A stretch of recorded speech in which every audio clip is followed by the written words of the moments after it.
Hello friends, कैसे हैं आप लोग। उम्मीद करता हूं बहुत अच्छे होंगे। दोस्तों, आप लोग के द्वारा बार बार पूछा जा रहा है कि नोट्स कब तक तैयार होगा। तो बस नोट्स तैयार होने ही वाला है और जल्दी आपको 2-4 दिन में उपलब्ध हो जाएगा। कुछ तैयार हो गया है, कुछ बचा हुआ है। हम चाहते हैं कि कुछ अच्छे से अच्छा नोट्स बन जाए ताकि कोई भी प्रश्न परीक्षा में आपका छूटे ना और इधर उधर से आपको ना पढ़ना पड़े। ठीक है, तो जल्दी आपको हम सूचना देंगे और यहीं पर आपको सूचना उपलब्ध कराई जाएगी कि किस प्रकार से आप नोट्स ले सकते हैं और कैसे आपको नोट्स दिया जाएगा। ठीक है, सामान्य अध्ययन का और हिंदी का भी। सामान्य अध्ययन का नोट्स 2 प्रकार से बनाया गया है, एक लॉन्ग नोट्स है, एक शॉर्ट नोट्स है। ठीक है, तो पहले आपका लॉन्ग वाला पढ़ना है, फिर इसके बाद आपको शॉर्ट पढ़ना है, इसके बाद आपको टेस्ट सीरीज देनी है। ठीक है, तब जाकर के आपकी प्रॉपर तैयारी हो पाएगी पीसीएस के लिए और समीक्षा अधिकारी के लिए। ठीक है, और जो एसबी एजुकेशन ऐप है उसको आप लोग डाउनलोड कर लीजिए। वहाँ पर करंट की सीरीज चल रही है, करंट की पीडीएफ भी आपको उपलब्ध कराई जाएगी।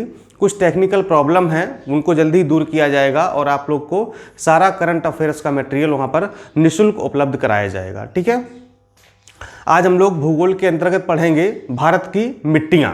ठीक है, भारत की मिट्टियाँ हम लोग पढ़ेंगे कि भारत में मिट्टियाँ कितने प्रकार की होती हैं, कितने प्रकार की पाई जाती हैं, मिट्टी क्या होती है, सॉइल जिसको हम मृदा कहते हैं, विज्ञान भूगोल की भाषा में मृदा कहते हैं, और वो कैसे बनती है, उसका निर्माण कैसे होता है, और वो हमारी खेती के लिए, हमारी भूमि के लिए कैसे उपजाऊ है, उसका निर्माण कैसे होता है, और सॉइल को, मृदा को कौन कौन से कारण प्रभावित करते हैं, ये सारी बातें हम लोग आज जानने का प्रयास करेंगे। तो इस वीडियो में आपको हम मृदा का इंट्रोडक्शन देंगे और इसके अगले वाले वीडियो में आपको हम मृदा के प्रकार पढ़ाएंगे। जो 8 प्रकार की मृदा पाई जाती है भारत में, वो सारी आपको हम पढ़ाएंगे। ठीक है, तो चलिए आते हैं अपने टॉपिक पर। तो सबसे पहले ही जानते हैं कि मृदा यानी कि सॉइल, मृदा होती क्या है। ठीक है, तो देखिए, भूपृष्ठ की यानी कि भूपरत के सबसे ऊपरी परत। ठीक है, भूपृष्ठ की सबसे ऊपरी परत जो पौधों को उगने व बढ़ने के लिए जीवांश तथा खनिजांश, जीवांश मतलब जीवों के अंश जैसे हम लोग ह्यूमस कहते हैं। ठीक है, और खनिजांश मतलब खनिज पदार्थ जैसे कि सोडियम है, पोटेशियम है, मैग्नीशियम है, ठीक है, जिंक है, ये सारी चीज़ें जो प्रदान करती है उसे मिट्टी कहते हैं। तो पौधों को बढ़ने के लिए और उनकी वृद्धि के लिए, उनको उगने के लिए जो भी जीवांश और खनिजांश उनको चाहिए वो उन्हें मृदा से ही प्राप्त होते हैं। ठीक है, मृदा का निर्माण एक जटिल प्रक्रिया है जिसमें प्राकृतिक पर्यावरण का प्रत्येक तत्व अपना योगदान देता है, जिसे मृदा जनन या पीडोजेनेसिस कहा जाता है। ठीक है, जो मृदा का निर्माण होता है एक बहुत लंबी प्रक्रिया है। मृदा का कैसे निर्माण होता है, जिसमें जो चट्टानें हैं, रॉक्स हैं, उनकी टूट टूट करके वो छोटे छोटे हिस्सों में इकट्ठी होती रहती हैं। साथ में जो भी कुछ जीवांश हैं या वो जो खनिजांश हैं या जो भी ह्यूमस वगैरह हैं, जब वो इकट्ठे हो जाते हैं तब जाकर के मृदा का निर्माण होता है और इस प्रक्रिया को कहा जाता है पीडोजेनेसिस या मृदा जनन। ठीक है, तो मृदा के निर्माण में हमारे प्राकृतिक जो पर्यावरण है उसका प्रत्येक तत्व अपना भागीदारी निभाता है, अपनी भागीदारी सुनिश्चित करता है। इसके बाद जाकर के मिट्टी का निर्माण होता है। ठीक है, यानी कि कई वर्षों के बाद, अब जो मिट्टी देख रहे हैं ना, ये जो मिट्टी बनी हुई है, मृदा बनी हुई है, ये कई वर्षों के कई वर्षों की प्रक्रिया के बाद इसका निर्माण हो पाया है। अंतर्राष्ट्रीय स्तर पर तो आप मृदा समझ गए होंगे कि मृदा क्या होती है। ये भूपृष्ठ की सबसे ऊपरी परत है जो पौधों को उगने के लिए, उनकी बढ़ने के लिए, उनकी वृद्धि के लिए जीवांश और खनिजांश प्रदान करती है। और ये जो मृदा निर्माण की प्रक्रिया है काफ़ी लंबी समय तक चलती है, कई वर्षों तक चलती है। और जो हमारा वातावरण है, यहाँ पर जो बहुत सारे तत्व हैं तो उनका अपना अपना योगदान होता है। इसके बाद जाकर के मृदा का निर्माण होता है। अंतर्राष्ट्रीय स्तर पर अगर देखा जाए तो सभी पूरे विश्व की सभी मिट्टियों को 11 वर्गों में विभाजित किया गया। ठीक है, ये कभी कभी प्रश्न पूछ दिया जाता है कि वैश्विक स्तर पर कितने प्रकार की मिट्टियां पाई जाती हैं या मिट्टियों को कितने वर्गों में विभाजित किया गया है। तो वैश्विक स्तर पर पूरे विश्व की सभी मिट्टियों को 11 वर्गों में या 11 खंडों में विभाजित किया गया है। ठीक है, भारतीय कृषि अनुसंधान परिषद यानी कि ICAR के अनुसार मिट्टियां 8 प्रकार की होती हैं। आपको ये भी रखना है कि जो हमारी भारतीय कृषि अनुसंधान परिषद है जिसका मुख्यालय नई दिल्ली में स्थित है, ये भी प्रश्न पूछ लिया जाता है कि भारतीय कृषि अनुसंधान संस्थान कहाँ स्थित है, तो आप बताएंगे नई दिल्ली में। और इसके अनुसार हमारे भारत में कुल 8 प्रकार की मिट्टियां पाई जाती हैं। कौन कौन सी 8 प्रकार की हैं? जलोढ़ मिट्टी, काली मिट्टी, लाल मिट्टी, लेटराइट मिट्टी, पर्वतीय मिट्टी, मरुस्थलीय मिट्टी, लवड़ी एवं क्षारीय मिट्टी, पीट एवं दलदली मिट्टी। ठीक है, तो ये 8 प्रकार की मिट्टियां पाई जाती हैं हमारे भारत में, और यही हमको 8 प्रकार की मिट्टियां पढ़नी हैं कि ये कहाँ कहाँ पर, किस राज्यों में या किन क्षेत्रों में पाई जाती हैं, और इनकी क्वालिटी क्या, इनकी विशेषता क्या है, और इसमें कौन कौन सी फसलों को उगाया जाता है या किन किन फसलों को उगाने के लिए ये मिट्टियाँ उपयोगी होती हैं। तो इनको हम लोग पढ़ेंगे 8 मिट्टियों को विस्तार से। ठीक, अगले वाले वीडियो में इनको हम पढ़ेंगे। नॉर्मली अगर देखा जाए तो मृदा 3 प्रकार की होती है, अम्लीय मृदा, क्षारीय मृदा और उदासीन मृदा। ठीक है, अम्लीय मृदा वो होती है जिसका पीएच मान 7 से कम होता है। ठीक है, आपको पीएच मान पता होगा कि 1 से 14 तक एक स्केल होता है। 1 से 7 तक अगर पीएच है तो वो अम्लीय होता है, 7 से 14 है, 7 से 14 है तो फिर वो क्षारीय होती है, और अगर किसी का पीएच मान 7 है तो उसे उदासीन कहा जाता है। ठीक है, तो हमारी जो अम्लीय मिट्टी है उसका पीएच मान 7 से कम होता है, और ये इसमें हाइड्रोजन आयनों की मात्रा अधिक होती है। ठीक, अम्लीय क्यों होती है? क्योंकि इसमें हाइड्रोजन आयन की मात्रा अधिक होती है, और ये मिट्टी चाय बागानों के लिए अधिक उपयुक्त मानी जाती है। यानी कि जैसे आसाम है, बंगाल है, इस साइड ये मिट्टी अम्लीय मिट्टी पाई जाती है, चूँकि वहाँ पर चाय की खेती ज़्यादा की जाती है। ये फ़ोन देखिए बार बार बज रहा है किसी का।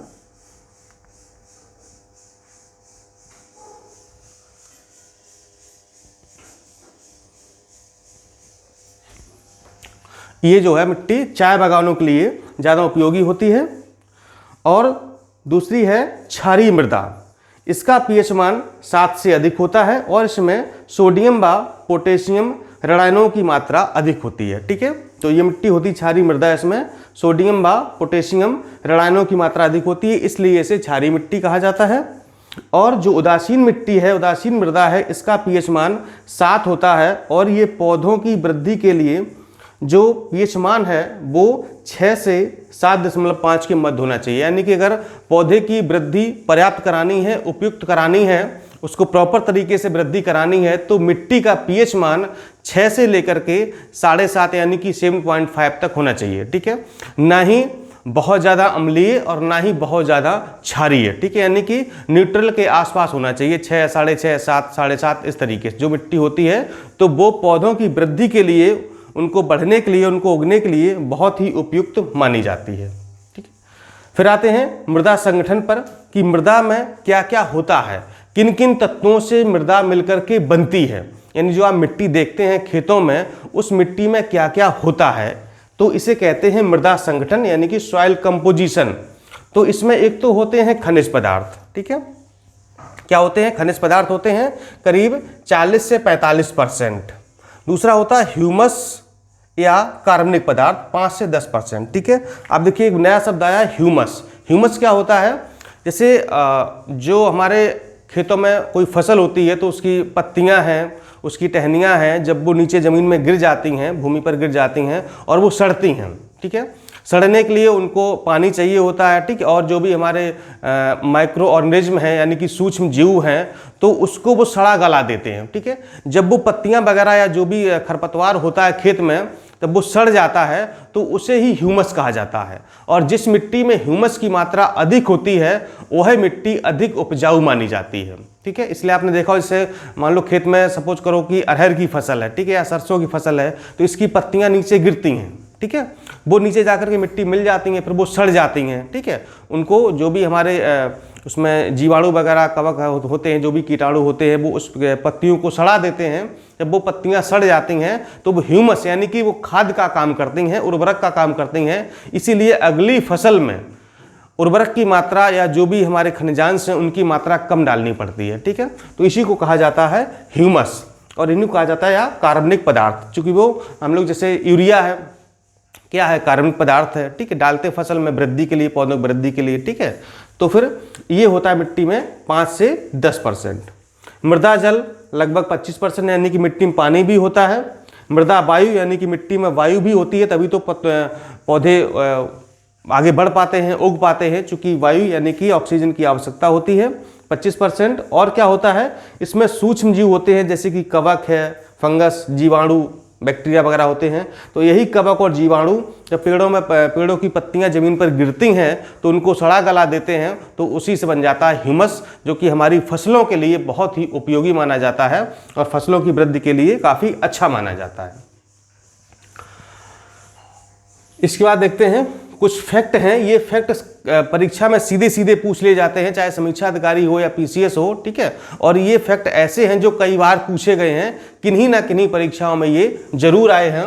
तो भारतीय मृदा विज्ञान संस्थान कहाँ पर है? भोपाल में है, ठीक। भारतीय मृदा विज्ञान संस्थान भोपाल में है।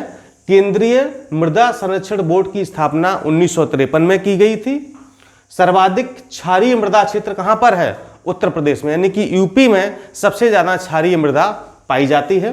सर्वाधिक लवणीय मृदा क्षेत्र कहाँ पर है? गुजरात में है। गुजरात में लवणीय मृदा पाई जाती है, जैसे यानी कि लवणीय मृदा मतलब जिस भूमि में, जिस मिट्टी में नमक ज़्यादा पाया जाता है, यानी कि दलदली टाइप की मिट्टी होती है। तो ये गुजरात में आपने, क्योंकि वहाँ समुद्र का किनारा है तो मिट्टी वहाँ की लवणीय ज़्यादा है। सर्वाधिक बंजर भूमि कहाँ पाई जाती है? अगर क्षेत्रफल के हिसाब से देखा जाए तो फिर ये राजस्थान में। राजस्थान में चूंकि बारिश कम होती है, बरसात नहीं होती है, पानी के संसाधन बहुत कम है, नहरें वगैरह कम है, ट्यूबवेल कम है, तो बंजर भूमि सबसे ज़्यादा कहाँ पर पाई जाती है? राजस्थान में, क्षेत्रफल के हिसाब से देखें तो। और अगर हम सर्वाधिक बंजर भूमि प्रतिशत में देखें तो ये जम्मू कश्मीर में सबसे ज़्यादा पाई जाती है, यानी कि जम्मू कश्मीर के कुल क्षेत्रफल की तुलना में अगर देखा जाए तो वहाँ पर प्रतिशत की तुलना में देखा जाए तो फिर वहाँ पर बंजर भूमि अधिक पाई जाती है, ठीक है। सर्वाधिक सूखाग्रस्त राज्य कौन सा है? राजस्थान, ठीक है। राजस्थान में सबसे ज़्यादा सूखा है, क्योंकि कोई पानी की समस्या, आप जानते हैं ये बरसात नहीं होती है, ठीक। चलिए, क्षारीय मृदा के सुधार के लिए बहुत इंपॉर्टेंट क्वेश्चन है ये जो तीनों लिखे हुए हैं। क्षारीय मृदा के सुधार के लिए हम किसका इस्तेमाल करते हैं? जिप्सम का। ये पीसीएस में बहुत ज़्यादा और समीक्षा अधिकारी में प्रश्न पूछा जाता है, जो कृषि से संबंधित प्रश्न आते हैं उनमें इन प्रश्नों का बोलबाला काफ़ी होता है कि क्षारीय मृदा के सुधार के लिए हम किसका प्रयोग करेंगे? जिप्सम का प्रयोग करेंगे। अम्लीय मृदा के सुधार के लिए हम चूना का इस्तेमाल करते हैं, ठीक है। अब यहाँ पर अम्लीय क्षारीय में कन्फ्यूजन होता है कि किसमें चूना था, किसमें जिप्सम था। तो क्षारीय के लिए चूना है, क्षारीय के लिए जिप्सम है और अम्लीय के लिए चूना है, ठीक है। यानी कि अगर किसी क्षेत्र की मिट्टी ज़्यादा अम्लीय है तो हम क्या करें, उसमें उस मिट्टी में चूने का छिड़काव कर दें या उस मिट्टी में अगर चूना मिला दें तो फिर क्या होगा, वो मिट्टी नॉर्मल हो जाएगी। भारत की सभी मिट्टियों में 3 तत्वों की कमी पाई जाती है। कौन कौन से? एक तो ह्यूमस, नाइट्रोजन और फास्फोरस। आपने देखा भी होगा कि जब भी हमारी फसलें होती हैं, चाहे गेहूं हो या कुछ भी हो, तो उसमें हम नाइट्रोजन बहुत ज़्यादा डालते हैं। क्यों? क्योंकि वहाँ पर ह्यूमस नहीं होता है, ठीक है। ह्यूमस मतलब वही सड़ी गली जो चीज़ें हैं। आपने देखा होगा कि जो खेती किसानी लोग करते हैं, तो जैसे ढैंचा की फसल है, लोबिया की फसल है, सनई की फसल है, इनको लोग उगाते हैं और इसके बाद उसी में उसको मतलब कटवा देते हैं, ठीक है। यानी कि उसमें कल्टीवेटर से उसी में कटवा देते हैं और खेत में पानी भर देते हैं। ऐसा क्यों करते हैं? क्योंकि जब वो फसल ढैंचा है, सनई है, लोबिया जब सड़ती है तो उससे क्या होता है कि हमारा ह्यूमस पैदा होता है और नाइट्रोजन पैदा होता है। तो इसके बाद जो भी फसल बोई जाती है वो अधिक उपजाऊ होती है और मतलब अधिक लाभ देती है, अधिक उत्पादन देती है। और उनमें नाइट्रोजन और फास्फोरस हमको ऊपर से कम डालना पड़ता है, ठीक है। तो इन 3 तत्वों की हमारे जो भारत की मिट्टी है, चाहे वो कोई भी मिट्टी हो, सभी मिट्टियों की हम बात कर रहे हैं, ह्यूमस और नाइट्रोजन और फास्फोरस, इन तत्वों की कमी पाई जाती है। और अंत में देख लेते हैं कि मृदा को प्रभावित करने वाले कौन कौन से कारक हैं, ठीक है। यानी जो हमारी मिट्टी है, जो हमारी सॉइल है, मृदा है, इसको कौन कौन से कारक प्रभावित करते हैं और किस प्रकार से ये प्रभावित करते हैं, ठीक है। तो पहला है पैट्रिक सेल्स, यानी कि रॉक, यानी कि वो मिट्टी किससे बनी हुई, क्योंकि मैंने स्टार्टिंग बताया था जो चट्टानें होती हैं, रॉक्स होती हैं, उन्हीं के झड़ने से, उन्हीं के टूटने से मिट्टी का निर्माण होता है। तो वो मिट्टी किस रॉक से बनी है, यानी कि उसकी पैतृक सेल है, उसका निर्माण कहाँ से हुआ है, उसका जनन कहाँ से हुआ है। तो ये आधारभूत खनिज व पोषक तत्व, यानी कि उस खनिज में, उस रॉक्स में, उस चट्टान में कितनी मात्रा में खनिज और पोषक तत्व थे, इस बात पे मिट्टी की जो उर्वरकता है, जो जैविकता है, वो डिपेंड करती है। अगर उसमें अधिक खनिज पोषक तत्व होंगे तो मृदा अच्छी मानी जाएगी, और अगर कम होंगे तो मृदा फिर वो उतनी अच्छी नहीं होती है। दूसरा है जलवायु, यानी कि हमारे उस क्षेत्र की जलवायु कैसी है।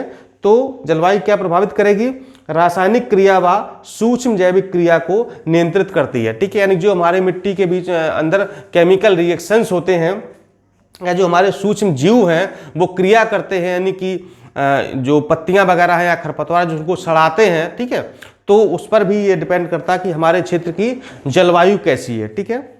तीसरा है वनस्पति। तो वनस्पति मतलब वही है कि ह्यूमस की मात्रा। अब चूंकि वनस्पति हमारे यहाँ कैसी है, पत्तियां पेड़ों में झड़ती हैं नहीं झड़ती हैं, ठीक है, या खरपतवार होता है कि नहीं होता है, तो वो होता है ह्यूमस। तो ह्यूमस की मात्रा कितनी है, इस बात पर भी हमारी मिट्टी की जो उर्वरता है वो डिपेंड करती है। भूमिगत जल, ठीक है, नमी प्रदान करता है, यानी कि अब वहाँ पर जल कितना है, कम है कि ज़्यादा है या मतलब एवरेज है, ठीक है, तो ये हमारी मिट्टी को नमी प्रदान करेगा। और सूक्ष्म जीव, मृदा में वनस्पतियों व जीवों के अवशेषों को सड़ा गलाकर खनिजों व जैविक पदार्थों को अलग करते हैं व ह्यूमस का निर्माण करते हैं, ठीक है। अब मान लो हमारी मृदा में अगर सूक्ष्म जीव नहीं है, कवक नहीं है, जीवाणु नहीं है, कीटाणु नहीं है, तो जो मृदा जो ह्यूमस जो पत्तियां गिरी हैं उनको कौन सड़ाएगा, ठीक है। तो जब पत्तियां सड़ेंगी नहीं तो ह्यूमस नहीं बनेगा, ठीक। जब ह्यूमस नहीं बनेगा तो फिर हमारी मिट्टी, हमारी मृदा उपजाऊ नहीं होगी, ठीक है। इसलिए मिट्टी में सूक्ष्म जीवों का होना भी बहुत ज़रूरी है, क्योंकि वो जो भी खरपतवार हमारे खेत में होते हैं, ठीक है, जो भी जीवांश होते हैं तो उनको वो सड़ा गला करके खनिजों में बदल देते हैं और जैविक पदार्थों में बदल देते हैं, जिससे कि हमारी मिट्टी में ह्यूमस का निर्माण हो जाता है और हमारी मिट्टी ह्यूमस से भरपूर हो जाती है, काफ़ी उपजाऊ हो जाती है। इसलिए सूक्ष्म जीव भी हमारी मिट्टी को प्रभावित करते हैं, ठीक है। तो ये आपके जो है 5 पैतृक सेल, जलवायु, वनस्पति, भूमिगत जल और सूक्ष्म जीव, ठीक है। ये कभी कभी क्या होता है, ये जैसे पीसेस मेंस वगैरह है तो ये प्रश्न पूछ लिया जाता है, ठीक है। अब इसको आप चाहें तो करीब 100 से 150 शब्दों में अपनी भाषा में लिख सकते हैं, ठीक है। इन 5 तो कारक हैं जो कि हमारी मृदा को प्रभावित करते हैं। मेंस के पर्पज से क्वेश्चन बन जाता है, कभी कभी इसमें प्री से भी क्वेश्चन बना दिया जाता है, ठीक है। तो ये हमारी हो गई पूरी भारत की मिट्टियाँ। इसके बाद हम लोग जो मैंने 8 प्रकार की मिट्टियाँ आपको बताई थी, जलोढ़, काली, लाल लेटराइट, पर्वतीय मरुस्थली, लवड़ी और पीट मृदा, ठीक है। इन सब के बारे में आपको हम अगले वाले वीडियो में पूरा डिटेल में पढ़ाएंगे। आई थिंक 2 वीडियो इस पर और बनेंगे जिसमें आपकी पूरी मिट्टियाँ कवर हो जाएंगी, ठीक है। फिर हम लोग वनस्पतियाँ हैं, खनिज है, ठीक है, वन है, इन सब पर भी आएंगे। तो इस प्रकार से मतलब हम सिर्फ उन्हीं टॉपिक को उठा रहे हैं जो परीक्षा की दृष्टि से, परीक्षा के लिहाज से बहुत इंपॉर्टेंट है, ठीक है।